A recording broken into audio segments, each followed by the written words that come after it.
That infamous year, 1984, is upon us.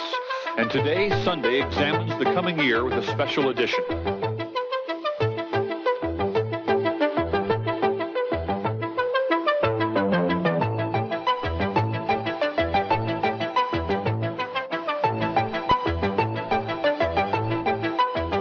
"1984, Orwell's Warning."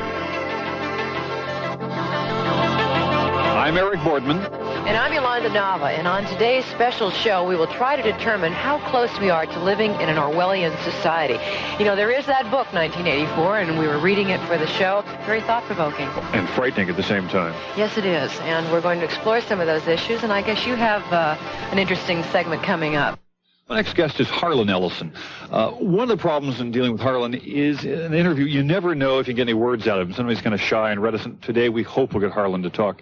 I say that in all jest. We all know him as a famous author. Just a writer. Writer will do. Oh, writer will do. Writer will do. And, of course, Harlan has edited a book that's now in a classic collection of science fiction short stories that is now in re-release, Dangerous Visions. We've just seen that. I bought it originally in 1961. No, 67. Well, I bought it in 61 in the galley stage. Let's not talk about your books. Let's talk about Orwell's book, 1984. Right. How far are we from the state of 1984? How far are we from it? About 30 years behind us. It's begun. Oh, sure. It started in 1954, something like that. The House Un-American Activities Committee, Senator Joseph McCarthy, Tonkin Bay, Vietnam. We've been in it for at least 30 years. And what kind of concern does this bring to you? Well, as not just as a writer, but as a person who has to live in the world and as an observer of the human condition, I get more and more alarmed every year, and eventually you begin to realize people are looking at you as if you're the specter at the banquet, because I'm forever doom crying. But when was the last time you personally felt Big Brother? I guess the most obvious one was when Ronald Reagan was governor of this state. He had me on his subversive list. They had my phone tapped. And, I caught him doing it. You see, that's the only thing that'll ever save us, is that most of these clowns are so incredibly inept that they would fall over their own feet. Now, how did you catch them tapping your phone? Did you have one of those little screening devices? No, that was late. This is really one of them. See, when I get up in the morning, I go right to the typewriter and start working. I make my coffee and I go to the typewriter.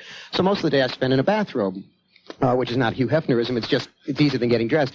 So I'm sitting at the typewriter, and I had to empty my wastebasket, and I had made a phone call a minute before, and I heard all this clicking and voices on it, and I thought, the phone company's mucking up again. Something terrible is happening.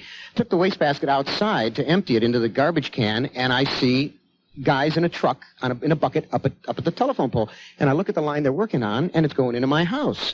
And I thought, no, surely this is paranoia. Who would mess with a little fish like me? So I go inside and I made a few phone calls, and sure enough, there was clicking, and I hear voices.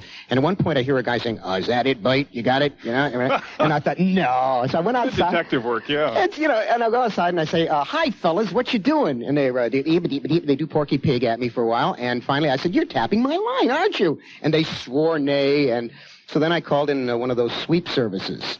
And they checked the drain on the line. And they came back and they said to me, after $400 worth of sweeping, they said, "You have enough power being drained out of you to raise the Titanic."